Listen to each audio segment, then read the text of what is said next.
Hello, welcome to English 2. We're going to be reading 12 Angry Men by Reginald Rose. We have a variety of teachers here. We're going to introduce ourselves and read character descriptions in order. I am a foreman. I am a small, petty person who's impressed with the authority that I have, and I handle myself quite formally. I'm not overly bright, but dogged. And I'm juror number 2, a meek, hesitant man who finds it difficult to maintain any opinions of his own, easily swayed and usually adopts the opinion of the last person to whom he has spoken. I'm juror number 3, a very strong, very forceful, extremely opinionated man within whom can be detected a streak of sadism. He is a humorless man who is intolerant of opinions other than his own and accustomed to forcing his wishes and views upon others. I'm a man of wealth and position, juror number 4. I'm a practice speaker who presents myself well at all times. I seem to feel a little bit above the rest of the jurors. My only concern is the facts in this case, and I am appalled at the behavior of the others. I am juror number 5. I am a naive, very frightened young person who takes my obligations in this case very seriously, but who finds it difficult to speak up when my elders have the floor. Juror number 6, an honest but dull-witted person who comes upon decisions slowly and carefully, a person who finds it difficult to create positive opinions, but who must listen to and digest and accept those opinions offered by others which appeal most. I'm juror number 7. I'm a loud, flashy-handed salesperson who has more important things to do than to sit on this jury. I'm quick to show my temper, quick to form opinions on things about which I know nothing. I am a bully and, of course, a coward. I am juror number 8, a quiet, thoughtful, gentle person, a person who sees all sides of every question and constantly seeks the truth. I'm a person of strength, tempered with compassion. Above all, I'm a person who wants justice to be won and will fight to see that it is. I am juror number 9. I'm a mild, gentle old man, long since defeated by life and now merely waiting to die. I am a person who recognizes myself for what I am, and I mourn the days when it would have been possible to be courageous without shielding myself behind my many years. I'm juror number 10. I am an angry, bitter man. I'm a man who antagonizes almost at sight, a bigot who places no values on any human life save his own, a man who has been nowhere and is going nowhere and knows it deep within him. I am juror number 11. I am a refugee from Europe who has come to this country in 1941. I speak with an accent, as you can hear, and I am ashamed and humble, almost subservient to the people around me. But I will honestly seek justice because I have suffered through so many injustices. I am juror number 12, a slick, bright advertising person who thinks of human beings in terms of percentages, graphs, and polls, and has no real understanding of people. I think of myself as a superficial snob, but try to be a good person. And I am going to be the narrator and the guard. And now we will begin. Fade in on a jury box. 12 men are seated in it, listening intently to the voice of the judge as he charges them. We do not see the judge. He speaks in a slow, measured tone, and his voice is grave. The camera drifts over the faces of the jurymen as the judge speaks, and we see that most of their heads are turned to the camera's left. Number 7 looks down at his hands. Number 3 looks off in another direction, the direction in which the defendant would be sitting. Number 10 keeps moving his head back and forth nervously. The judge drones on. Murder in the first degree, premeditated homicide, is the most serious charge tried in our criminal courts. You've heard a long and complex case, gentlemen, And it is now your duty to sit down to try and separate the facts from the fancy. One man is dead. The life of another is at stake. If there is a reasonable doubt in your minds as to the guilt of the accused, then you must declare him not guilty. If, however, there is no reasonable doubt, then he must be found guilty. Whichever way you decide, the verdict must be unanimous. I urge you to deliberate honestly and thoughtfully. You are faced with a grave responsibility. Thank you, gentlemen. There is a long pause. The jury will retire. And now, slowly, almost hesitantly, the members of the jury begin to rise. Awkwardly, they file out of the jury box and off camera to the left. Camera holds on jury box and then fades out. Fade in on a large, bare, unpleasant looking room. This is the jury room in the county criminal court of a large eastern city. It is about 4:00 p.m. The room is furnished with a long conference table and a dozen chairs. The walls are bare, drab, and badly in need of a fresh coat of paint. Along one wall is a row of windows which look out on the skyline of the city's financial district. High on another wall is an electric clock. A washroom opens off the jury room. In one corner of the room is a water fountain. On the table are pads, pencils, and ashtrays. One of the windows is open. Papers blow across the table and onto the floor as the door opens. Lettered on the outside of the door are the words "jury room." A uniformed guard holds the door open. Slowly, almost self-consciously, the 12 jurors file in. The guard counts them as they enter the door, his lips moving, but no sound coming forth. 4 or 5 of the jurors light cigarettes as they enter the room. Juror number 5 lights his pipe, which he smokes constantly throughout the play. Jurors number 2 and 12 go to the water fountain. Number 9 goes into the washroom, the door of which is lettered "Men." Several of the jurors take seats at the table.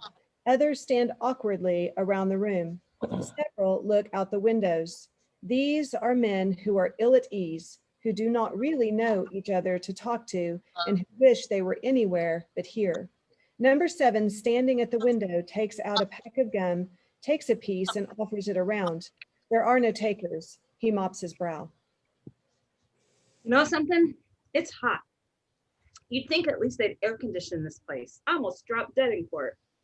Number 7 opens the window a bit wider. The guard looks them over and checks his count. Then, satisfied, he makes ready to leave. Okay, gentlemen, everybody's here. If there's anything you want, I'm right outside. Just knock. He exits, closing the door. Silently, they all look at the door. We hear the lock clicking. I never knew they locked the door. Sure, they locked the door. What'd you think? I don't know. It just never occurred to me.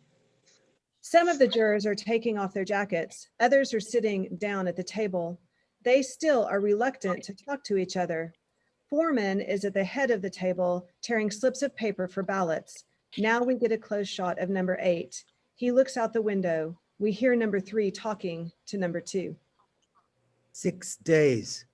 They should have finished it in 2. Talk, talk, talk. Did you ever hear so much talk about nothing? Well, I guess they're entitled. Everybody gets a fair trial. That's the system. Well, I suppose you can't say anything against it. Number 2 looks at him nervously, nods, and goes over to the water cooler. Cut shot of number 8 staring out the window. Cut to table. Number 7 stands at the table, puffing out a cigarette. How'd you like that business about the knife? Did you ever hear a phonier story?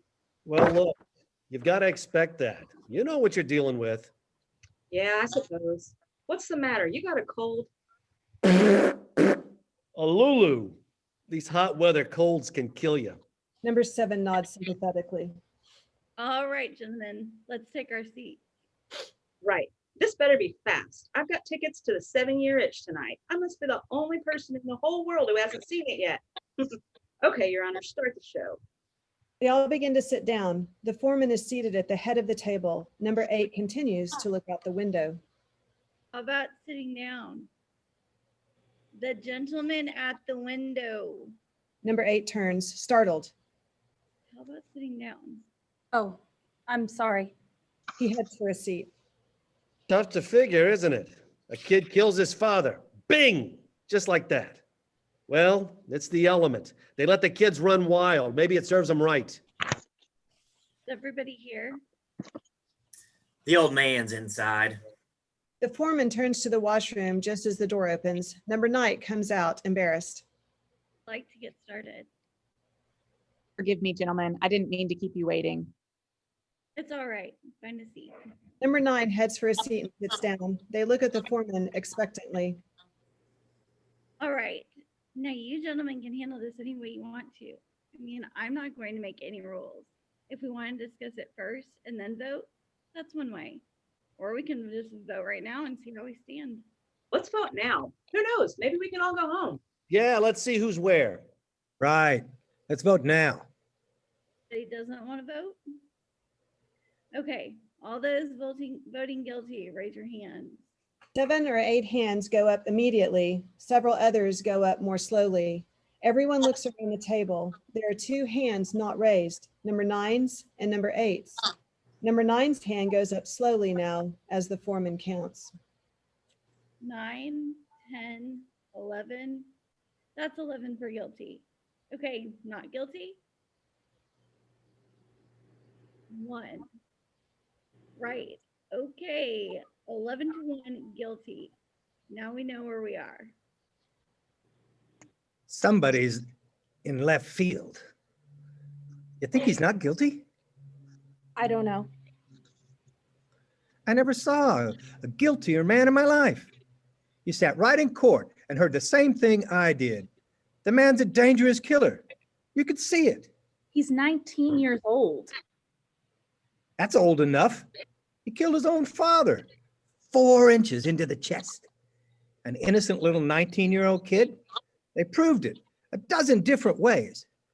Do you want me to list them? No, Well, do you believe his story? I don't know whether I believe it or not. Maybe I don't. So what did you vote not guilty for? There were 11 votes for guilty. It's not so easy for me to raise my hand and send a boy off to die without talking about it first. But who says it's easy for me? No one. What, just because I voted fast? I think the guy's guilty. You couldn't change my mind if you talked for 100 years. I don't want to change your mind. I just want to talk for a while. Look, this boy's been kicked around all his life. You know, living in a slum, his mother dead since he was 9. That's not a very good head start. He's a tough, angry kid. You know why slum kids get that way? Because we knock them on the head once a day, every day. I think maybe we owe him a few words, that's all. He looks around the table. Some of them look back coldly. Some cannot look at him. Only number 9 nods slowly. Number 12 doodles steadily. Number 4 begins to comb his hair. I don't mind telling you this, mister. We don't owe him a thing. He got a fair trial, didn't he? You know what that trial cost? He's lucky he got it.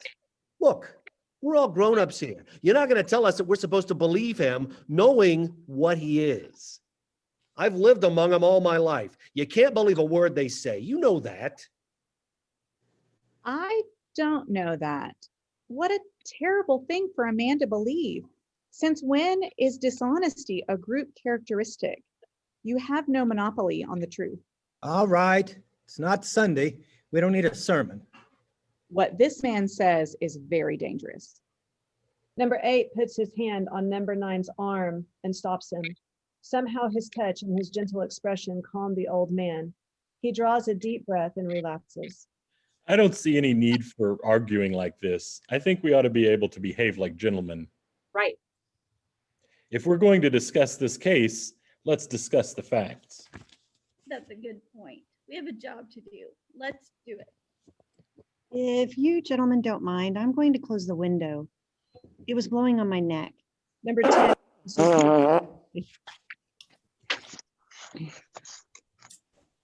I may have an idea here.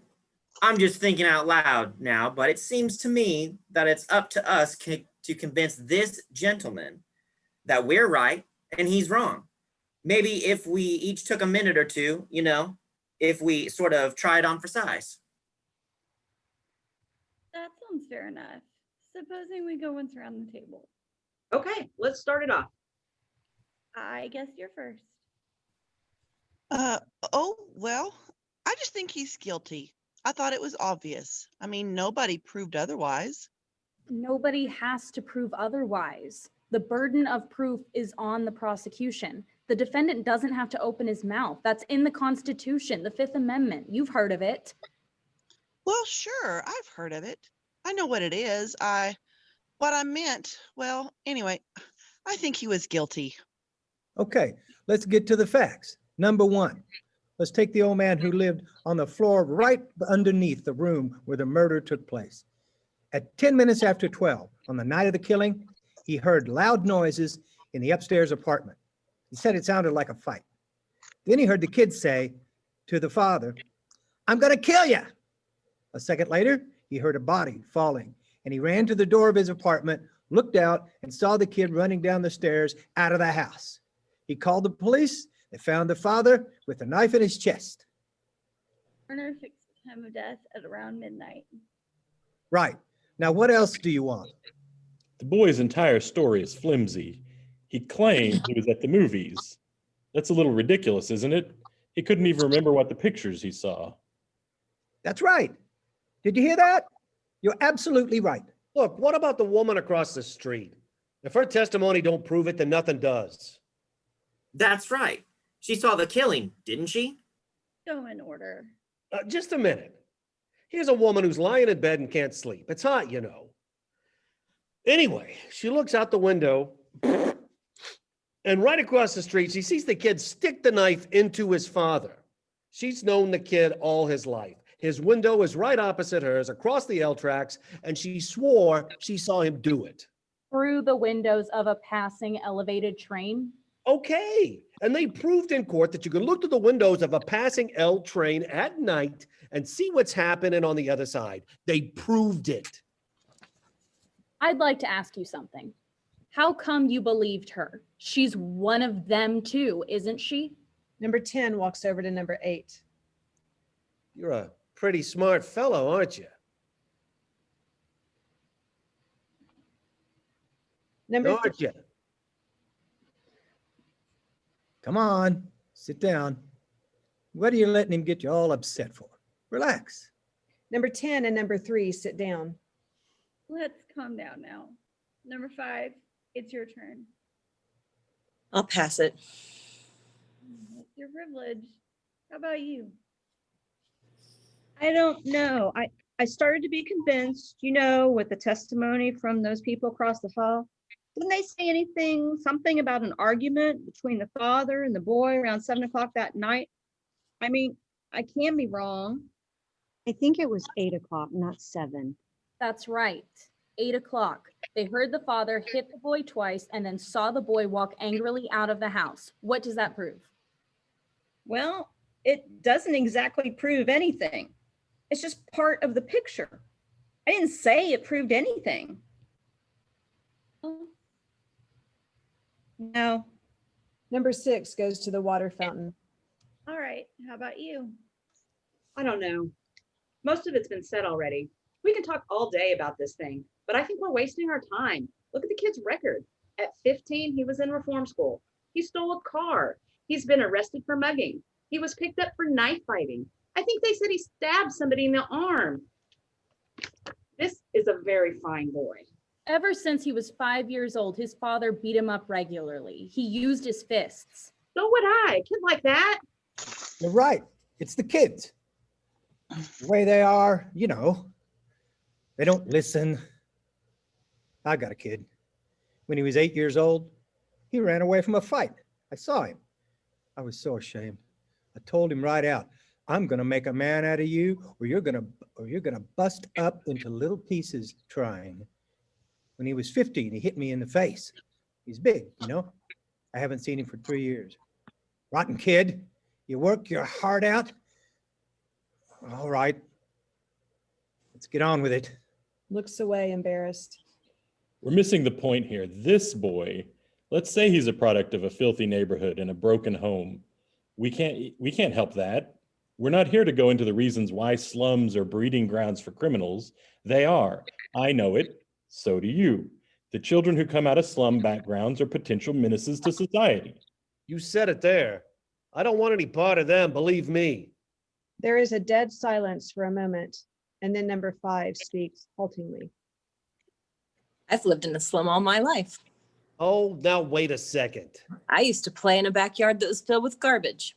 Maybe it still smells on me. No, let's be reasonable. There's nothing personal. There is something personal. Then he catches himself and seeing everyone looking at him, sits down, fists clenched. Come on now. He didn't mean you, fella. Let's not be so sensitive. There's a long pause. I can understand this sensitivity. Now, let's stop bickering. We're wasting time. It's your turn. All right. I had a peculiar feeling about this trial. Somehow I felt that the defense counsel never really conducted a thorough cross-examination. I mean, he was appointed by the court to defend the boy. He hardly seemed interested. Too many questions were left unasked. What about the ones that were asked? For instance, talk about that cute little switch knife. You know, the one that fine, upright kid admitted buying? All right, let's talk about it. Let's get it in here and look at it. I'd like to see it again, Mr. Foreman. The foreman looks at him questioningly and then gets up and goes to the door. During the following dialogue, the foreman knocks, the guard comes in, the foreman whispers to him, the guard nods and leaves, locking the door. We all know what it looks like. I don't see why we have to look at it again. What do you think? The gentleman has a right to see exhibits and evidence. Okay with me. This knife is a pretty strong piece of evidence, don't you agree? I do. The boy admits going out of his house at 8 o'clock after being slapped by his father. Or punched. Or punched. He went to a neighborhood store and bought a switch knife. The storekeeper was arrested the following day when he admitted selling it to the boy. It's a very unusual knife. The storekeeper identified it and said it was the only one of its kind he had in stock. Why did the boy get it? As a present for a friend of his, he says. Am I right so far? Right. You bet he's right. Now listen to this man. He knows what he's talking about. Next, the boy claims that on the way home, the knife must have fallen through a hole in his coat pocket, that he never saw it again. Now there's the story, gentlemen. You know what actually happened. The boy took the knife home and a few hours later stabbed his father with it and even remembered to wipe off the fingerprints. The door opens and the guard walks in with an oddly designed knife with a tag on it. Number 4 gets up and takes it from him. The guard exits. Everyone connected with this case identified this knife. Now, are you trying to tell me that someone picked it up off the street and went up to the boy's house and stabbed his father with it just to be amusing? No, I'm saying that it's possible that the boy lost the knife and that someone else stabbed his father with a similar knife. It's possible. Number 4 flips open the knife and jams it into the table. Take a look at that knife. It's a very strange knife. I've never seen one like it before in my life, and neither had the storekeeper who sold it to him. Number 8 reaches casually into his pocket and withdraws an object. No one notices this. He stands up quietly. Aren't you trying to make us accept a pretty incredible coincidence? No, I'm not trying to make anyone accept it. I'm just saying it's possible. And I'm saying it's not possible. Number 8 swiftly flicks open the blade of the switch knife and jams it into the table next to the first one. They are exactly alike. There are several gasps and everyone stares at the knife. There is a long silence. What are you trying to do? Yeah, what is this? Who do you think you are? Look at it. It's the same knife. Quiet. Let's be quiet. They quiet down. Where did you get it? I got it last night in a little junk shop around the corner from the boy's house. It cost $2. Now listen to me. You pulled a real smart trick here, but you proved absolutely zero. Maybe there are 10 knives like that. So what? Maybe there are. Boy lied and you know it. He may have lied. Do you think he lied? No, that's a stupid question. Sure, he lied. Do you? You don't have to ask me that. You know my answer. He lied. Do you think he lied? Number 5 can't answer immediately. He looks around nervously. I don't know. No, wait a second. What are you, the guy's lawyer? Listen, there's still 11 of us who think he's guilty. You're alone. What do you think you're going to accomplish? If you want to be stubborn and hang this jury, he'll be trying to get him found guilty, sure as he's born. You're probably right. So what are you going to do about it? We can be here all night. It's only one night. A man may die. Number 7 glares at number 9 for a long while, but has no answer. Number 8 looks closely at number 9, and we can begin to sense a rapport between them. There is a long silence. Then suddenly everyone begins to talk at once. Well, whose fault is that? Do you think maybe if we went over it again? What I mean is, Did anyone force him to kill his father? I mean, how do you like him? Like someone forced him. Perhaps this is not the point. No one forced anyone, but listen. Look, gentlemen, we can spitball all night here. Well, I was going to say, Just a minute. Some of us have got better things to do than sit around a jury room. I can't understand a word in here. What do we all have to talk at once? He's right. I think we ought to get on with it. Number 8 has been listening to this exchange closely. Will, what do you say? You're the one holding up the show. I've got a proposition to make. We watch a close shot of number 5 looking steadily at him as he talks. Number 5 seems seemingly puzzled, listens closely. I want to call for a vote. I want 11 men to vote by secret ballot. All abstain. If there are still 11 votes for guilty, I won't stand alone. We'll take in a guilty verdict right now. Okay, let's do it. That sounds fair. Is everyone agreed? They all nod their heads. Number 8 walks over to the window, looks out for a moment, and then faces them. The foreman passes ballot slips to all of them, and now number 8 watches them tensely as they begin to write. They out.